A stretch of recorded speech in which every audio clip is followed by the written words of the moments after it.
ಯಾವಾಗ ಸಿದ್ದರಾಮಯ್ಯನವರು ಡೆಲ್ಲಿಗೆ ಹೋಗ್ತೀನಿ ಅಂತ ಹೇಳ್ತಾರೋ, ದೆಹಲಿಗೆ ಹೋಗ್ತೀವಿ ಅಂತಾರೋ, ಆವಾಗ ಇಲ್ಲಿ ಕುರ್ಚಿಯ ಕಾದಾಟ ಶುರುವಾಗ್ಬಿಡುತ್ತೆ. ಸಿದ್ದರಾಮಣ್ಣ ಕೊಡವಲ್ಲ, CM ಸ್ಥಾನವನ್ನು DKಶಿಗೆ ಬಿಟ್ಟು ಕೊಡವಲ್ಲ. DKಶಿ ಅವರು ಈ KPCC ಗಾದಿಯನ್ನು ಬಿಟ್ಕೊಡಂಗಿಲ್ಲ. ಆದರೆ ಇದನ್ನು ನೋಡಿದಂಥ ಸಿದ್ದರಾಮಯ್ಯನವ್ರು ಏನು ಮಾಡಿಬಿಟ್ರು, ರಾಜಣ್ಣನ ಕೈಯಲ್ಲಿ ಏನು ಉವಾಚ ಮಾಡಿಸ್ಬೇಕು ಅದನ್ನು ಉವಾಚ ಮಾಡಿಸ್ತಾ ಇದ್ದಾರೆ. ಅದಾದಮೇಲೆ ಮೆಲ್ಲಗೆ ಇವ್ರು ಏನು ಹೇಳ್ತಾರೆ ಅಂತ ಹೇಳಿದ್ರೆ, KPCC ಅಧ್ಯಕ್ಷ ಗಾದಿ ಇದೆಯಲ್ಲ, ಇದಕ್ಕೆ ನಾನು ಕೂಡ ಸಮರ್ಥ, ಬಿಟ್ಕೊಟ್ರೆ ನಾನು ನಿಭಾಯಿಸ್ತೀನಿ ಅಂತ ಹೇಳ್ತಾರೆ. ಇವರ ಒಂದು ಈ ಕುರ್ಚಿಯ ಗುದ್ದಾಟದಲ್ಲಿ ಏನಾಗ್ತಾ ಇದೆ ಅಂತ ಹೇಳಿದ್ರೆ, ಕರ್ನಾಟಕದ ಅಭಿವೃದ್ಧಿ ಕುಂಠಿತ ಆಗ್ತಾ ಇದೆ. ಹೇಳಿ ಕೇಳಿ ಇಲ್ಲಿ CM ಗಾದಿ ಮೇಲೆ ಕೂತಿರೋರು ಫೆವಿಕಾಲ್ ಹಾಕ್ಕೊಂಡ್ರು ಅಂತ ಸಿದ್ದರಾಮಯ್ಯನವರು. ಇವರು ಅಷ್ಟು ಆರಾಮಾಗಿ, ಅಷ್ಟು ಸುಲಲಿತವಾಗಿ ಹೇಳಿದಂತೆ ನಡೀತಾರ? DK ಶಿವಕುಮಾರ್ ಅವ್ರಿಗೆ ಕುರ್ಚಿಯನ್ನು ಬಿಟ್ಕೊಟ್ಬಿಡ್ತಾರ? ಖಂಡಿತವಾಗ್ಲೂ ಬಿಟ್ಕೊಡಲ್ಲ. ಇದು ನೀವೆಲ್ಲರೂ ಬರೆದಿಟ್ಕೊಳ್ಬೇಕಾರೆ. ಹಾಗಾಗಿ ಇವಾಗ ಹೈಕಮಾಂಡ್ಗೆ ಸಿದ್ದರಾಮಯ್ಯನವ್ರು ಏನಾಗ್ಬಿಟ್ಟಿದ್ದಾರೆ, ಬಿಸಿ ತುಪ್ಪ ಆಗ್ಬಿಟ್ಟಿದ್ದಾರೆ. ನುಂಗೋಕ್ಕೂ ಆಗ್ತಾ ಇಲ್ಲ, ಉಗಿಯೋಕ್ಕೂ ಆಗ್ತಾ ಇಲ್ಲ. ಹಾಗಾಗಿ ನಮ್ಮ DK ಶಿವಕುಮಾರ್ ಅವರು ಇದ್ದಾರಲ್ಲ, ಅವ್ರು ಯಾವಾಗಲೂ ಹೇಳ್ತಾ ಇರ್ತಾರೆ, ಎಲ್ಲರೂ ಬೇರೆ ರೀತಿಯಾದ ದಾಳಗಳನ್ನು ಉಳಿಸಿದ್ರೆ ನಾನು ಚೆಸ್ ಆಡ್ತೀನಿ, ಚೆಕ್ಮೇಟ್ ಇಡ್ತೀನಿ ಅಂತ. ಇದು ಒಳಗೊಳಗೆ ಬೆಂಕಿ ಎತ್ಕೊಂಡಿದೆ. ಯಾವಾಗ ಸ್ಫೋಟ ಆಗುತ್ತೋ ಬಹಿರಂಗವಾಗಿ ಗೊತ್ತಿಲ್ಲ. ಸಿದ್ದಣ್ಣ ನೀನು ಕೊಡ್ಲು ಬೇಡ, DK ಅಣ್ಣ ನೀನು ಬಿಡ್ಲು ಬೇಡ, ನೀವು ಹಿಂಗೆ ತಿಕ್ಕಾಟ ಮಾಡ್ತಾ ಇರಿ. ಕರ್ನಾಟಕ ರಾಜ್ಯ ಸರ್ಕಾರ ಅಭಿವೃದ್ಧಿ ಶೂನ್ಯವಾಗೋದ ಕಡೆಗೆ ತನ್ನ ಹೆಜ್ಜೆಗಳನ್ನು ಇಡ್ತಾ ಹೋಗಲಿ.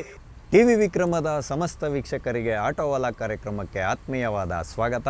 ನಾನು ನಿಮ್ಮ ಜಯಂತ್ ಪಾಂಡೆ.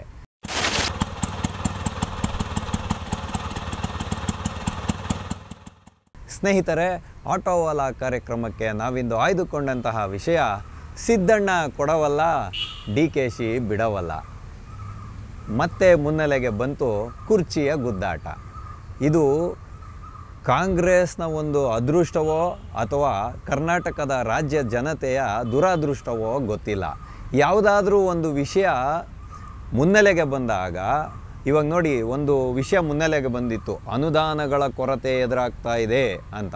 ಆ ವಿಷಯ ಬಂದು ಜನಗಳ ಮುಂದೆ ಚರ್ಚೆ ಆಗುವಂಥ ಸಮಯದಲ್ಲಿ ಇವರು ಇವಾಗ ಕುರ್ಚಿ ಗುದ್ದಾಟವನ್ನು ಮುಂದೆ ತಂದು ಆ ಒಂದು ಅನುದಾನದ ವಿಷಯ ಮರೆಮಾಚಿ ಹೋಗ್ತಾ ಇದೆ. ವಾಲ್ಮೀಕಿ ನಿಗಮದಲ್ಲಿ ಇನ್ನೂ ಏನೋ ಹಗರಣ ಆಗಿದೆ, 600 ಕೋಟಿ ಹಗರಣ ಆಗಿದೆ ಅಂತ ಬಂಗಾರು ಲಕ್ಷ್ಮಣ್ ಅವರು ಆಪಾದನೆಯನ್ನು ಮಾಡ್ತಾ ಇದ್ದಾರೆ. ಇಂಥ ಸಮಯದಲ್ಲಿ ಈ ಕುರ್ಚಿ ಗುದ್ದಾಟ ಮುನ್ನೆಲೆಗೆ ಬಂದು ಈ ಭ್ರಷ್ಟಾಚಾರದ ಆರೋಪಗಳಿರ್ಬೋದು ಅಥವಾ ಸರ್ಕಾರದ ಒಳಗಡೆ ಆಡಳಿತ ಯಂತ್ರ ಸುಸೂತ್ರವಾಗಿ ನಡೀತಾ ಇಲ್ಲ ಅನ್ನೋದಿರ್ಬೋದು, ಹಿನ್ನೆಲೆಗೆ ಹೊರಟೋಗುತ್ತೆ. ಹಾಗಾಗಿ ನಾವಿಲ್ಲಿ ನೋಡಬೇಕಾಗಿರೋದು ಏನಂತ ಹೇಳಿದ್ರೆ, ಇದು ಕರ್ನಾಟಕದ ರಾಜ್ಯ ಜನತೆಗೆ ಒಂದು ದೌರ್ಭಾಗ್ಯವೇ ಸರಿ. ಹಾಗಾಗಿ ಇವಾಗ ಸಿದ್ದರಾಮಯ್ಯನವರು ಮೊನ್ನೆ ಡೆಲ್ಲಿಗೆ ಹೋಗಿ ವಾಪಸ್ ಬಂದರು. ಯಾವಾಗ ಸಿದ್ದರಾಮಯ್ಯನವರು ಡೆಲ್ಲಿಗೆ ಹೋಗ್ತೀನಿ ಅಂತ ಹೇಳ್ತಾರೋ, ದೆಹಲಿಗೆ ಹೋಗ್ತೀವಿ ಅಂತಾರೋ, ಆವಾಗ ಇಲ್ಲಿ ಕುರ್ಚಿಯ ಕಾದಾಟ ಶುರುವಾಗ್ಬಿಡುತ್ತೆ. ಅವ್ರು ವಾಪಸ್ ಬಂದಮೇಲೆ ಅದು ತಣ್ಣಗಾಗೋ ಅಂಥ ಎಲ್ಲ ಪ್ರಯತ್ನಗಳು ನಡೆಯುತ್ತೆ. ಅಡ್ಡಗೋಡೆ ಮೇಲೆ ದೀಪ ಇಟ್ಟಂಗೆ ಕಾಂಗ್ರೆಸ್ ಸರ್ಕಾರ ಹೇಳುತ್ತೆ, KPCCನೂ ಹೇಳುತ್ತೆ, ಹೈಕಮಾಂಡು ಹೇಳುತ್ತೆ, ಅದು ಅಲ್ಲಿಗೆ ತಣ್ಣಗಾಗೋಗುತ್ತೆ. ಆದರೆ ಇಲ್ಲಿ ಏನಾಗುತ್ತೆ ಅಂತ ಹೇಳಿದ್ರೆ, ಯಾವುದೇ ಅಭಿವೃದ್ಧಿ ಕಾರ್ಯಗಳು ನಡೆದೆ ಕರ್ನಾಟಕ ರಾಜ್ಯ ಮಾತ್ರ ಸ್ವರ್ಗೋಗ್ತಾ ಇದೆ. ಈಗ ನಾವು ನೋಡೋಣ, ಮೊನ್ನೆ ಏನಾಯಿತು ಅಂದರೆ, ಸಿದ್ದರಾಮಯ್ಯನವರು ಡೆಲ್ಲಿಗೆ ಹೋದಾಗ ಅನುದಾನದ ವಿಷಯಗಳೆಲ್ಲ ಬಹು ಚರ್ಚಿತವಾಯಿತು. ಅಲ್ಲಿ ಹೈಕಮಾಂಡ್ನಿಂದ ಏನಂತ ಸಂದೇಶ ಬಂತು ಅಂತ ಹೇಳಿದ್ರೆ, ನೀವು ಹೇಗೆ ಬೇಕೋ ಹಾಗೆ ಸಚಿವರನ್ನು ಮಾರ್ಪಾಡು ಮಾಡಿಕೊಂಡು ನೀವು ಸುಸೂತ್ರವಾಗಿ ಆಡಳಿತವನ್ನು ನಡೆಸಲಿಕ್ಕೆ ಯಾವುದೇ ಭಯ ಇಲ್ಲ ಅನ್ನೋಂಥ ಅಭಯವನ್ನು ಹೈಕಮಾಂಡ್ ಕೊಟ್ಟು ಕಳಿಸಿದೆ. ಅದಾದ ಮೇಲೆ ಏನಾಗುತ್ತೆ ಅಂತ ಹೇಳಿದ್ರೆ, ಕೆಲವರಿಗಿಲ್ಲಿ ಅಸಮಾಧಾನದ ಬೇಗುದಿ ಬುಗಿಲೇಳುತ್ತೆ. ಏನಂತ ಹೇಳಿದ್ರೆ, KPCCಯ ಅಧ್ಯಕ್ಷ ಗಾದಿ, ಅದರಲ್ಲಿ DK ಶಿವಕುಮಾರ್ ಅವರು ಇರಬಾರ್ದು ಅನ್ನೋದು ಹಲವರ ವಾದ. ಯಾಕೆ ಅಂತ ಹೇಳಿದ್ರೆ, ಮೊದಲೇ ಮಾತುಕತೆ ಆದಂತೆ ಲೋಕಸಭೆಯ ಚುನಾವಣೆ ಆದ ನಂತರ DK ಶಿವಕುಮಾರ್ ಅವರನ್ನು KPCC ಅಧ್ಯಕ್ಷ ಗಾದಿಯಿಂದ ತೆರವು ಮಾಡಬೇಕು ಅಂತ ಹೇಳೋದು. ಅಂದರೆ ಅಲ್ಲಿಂದ ಬೇರೆಯವ್ರಿಗೆ ಆ ಸ್ಥಾನವನ್ನು ಕೊಡಬೇಕು ಅನ್ನೋದು. ಅವರ ಅವಧಿ ಮುಗ್ದಿರೋದ್ರಿಂದ ಅವ್ರನ್ನ ಅಲ್ಲಿಂದ ತೆರವುಗೊಳಿಸಿ ಬೇರೆಯವ್ರಿಗೆ ಆ ಸ್ಥಾನ ಕೊಡಬೇಕು ಅನ್ನೋದು. ಆದರೆ ಇಲ್ಲಿ ಕರ್ನಾಟಕದ ರಾಜಕೀಯದ ಮೇಲಾಟ, ಕುರ್ಚಿ ಕದನವನ್ನು ನೋಡ್ತಾ ಇದ್ದರೆ, ಸಿದ್ದರಾಮಣ್ಣ ಕೊಡವಲ್ಲ, CM ಸ್ಥಾನವನ್ನು DKಶಿಗೆ ಬಿಟ್ಟು ಕೊಡವಲ್ಲ. DKಶಿ ಅವರು ಈ KPCC ಗಾದಿಯನ್ನು ಬಿಟ್ಕೊಡಂಗಿಲ್ಲ.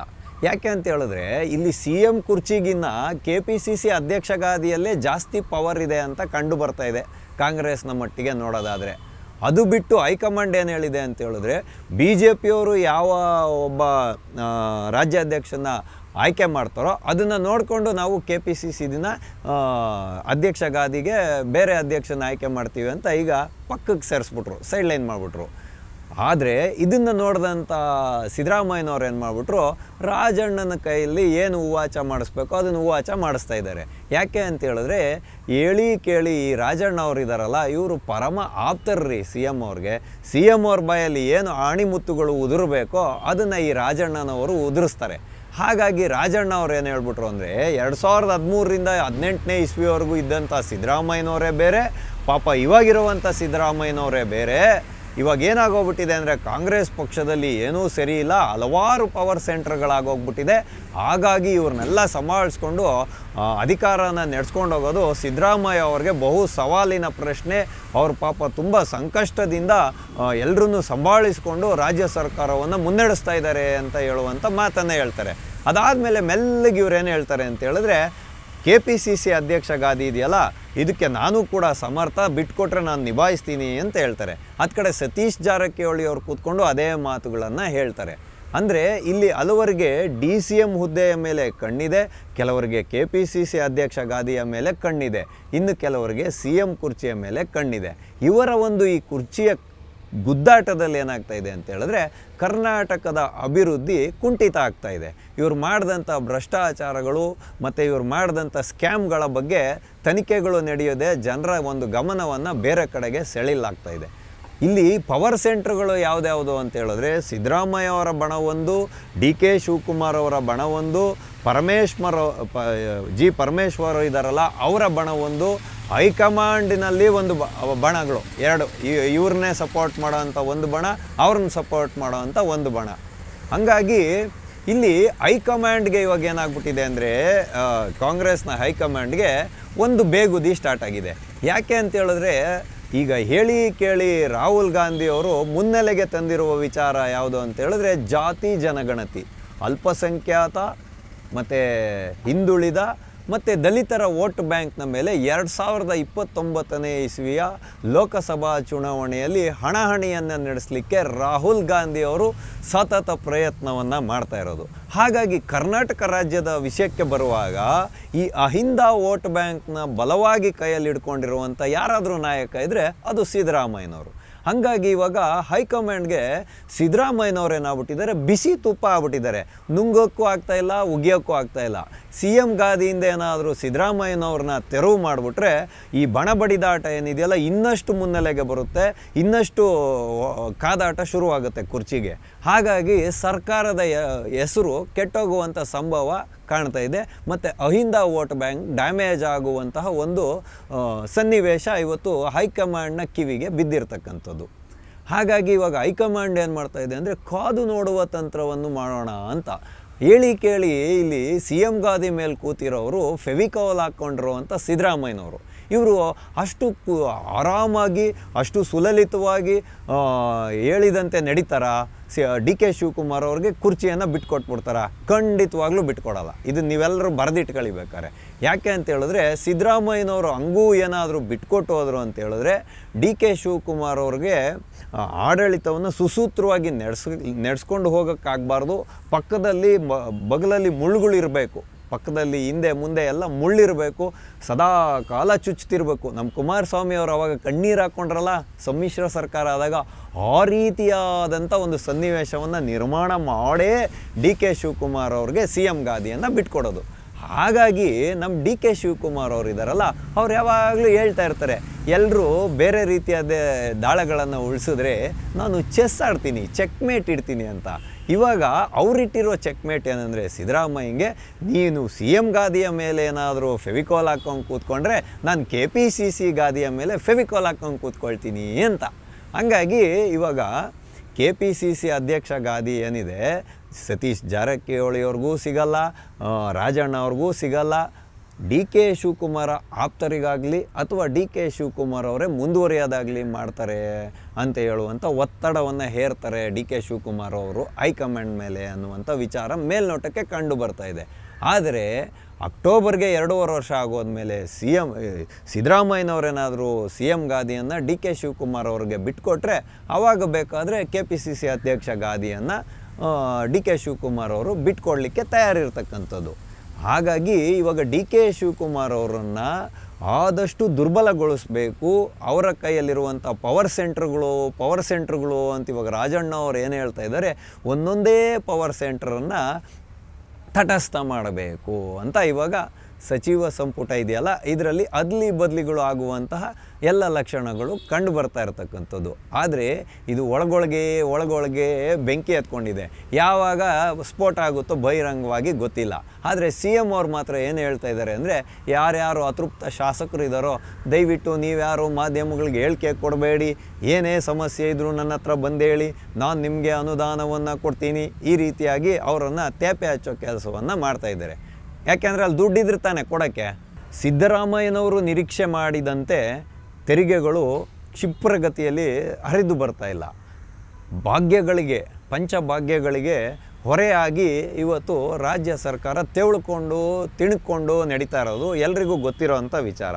ಹಾಗಾಗಿ ಇವಾಗ ಮೂಢ ಹಗರಣದ್ದು ಏನು ಕೇಸಿದೆ ಅದು ಉಲ್ಟಾಗುತ್ತೆ ಅಂತ ತಿಳ್ಕೊಂಡಿದ್ರು, ಅದು ಇನ್ನೂ ನಿಧಾನಗತಿಯಲ್ಲಿ ಆಮೆಯ ಗತಿಯಲ್ಲಿ ನಡ್ಕೊಂಡು ಹೋಗ್ತಾ ಇರೋದ್ರಿಂದ ಸಿದ್ದರಾಮಯ್ಯನವ್ರಿಗೆ ಎಲ್ಲೋ ಒಂದು ಆಶಾಕಿರಣ ಹೊರಹೊಮ್ಮಿದೆ. ನಾನು ಸೇಫಾಗಿದ್ದೀನಿ, ಇನ್ನೂ ಒಂದೂವರೆ ವರ್ಷ ಮುಂದಕ್ಕೆ ಹಾಕ್ಬಿಡೋಣ.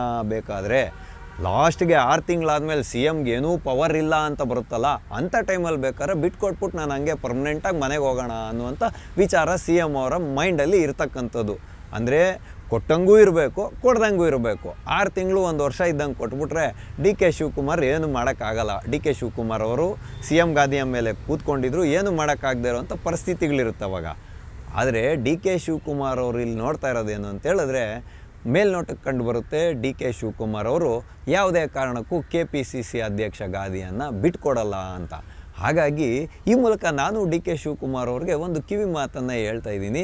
ಡಿ ಕೆ ಶಿವಕುಮಾರ್ ಅವರೇ, ನೀವು ಯಾವುದೇ ಕಾರಣಕ್ಕೂ KPCC ಅಧ್ಯಕ್ಷ ಗಾದಿಯನ್ನು ಬಿಟ್ಕೊಡ್ಬೇಡಿ. ಅದನ್ನು ಬಿಟ್ಕೊಟ್ಬಿಟ್ರೆ ನಿಮ್ಮನ್ನು ತಟಸ್ಥ ಮಾಡುವಂಥ ಎಲ್ಲ ಹುನ್ನಾರಗಳು ಇಲ್ಲಿ ನಡೀತಾ ಇದೆ. ರಾಜಣ್ಣನವರ ಮಾತುಗಳಲ್ಲಿ ಅವೆಲ್ಲವೂ ಸ್ಪಷ್ಟವಾಗಿ ಕಂಡು ಬರ್ತಾ ಇದೆ. ಹಾಗಾಗಿನೇ ನಾನು ಹೇಳಿದ್ದು ಸಿದ್ದಣ್ಣ ಕೊಡವಲ್ಲ, DKಶಿ ಬಿಡವಲ್ಲ ಅಂತ.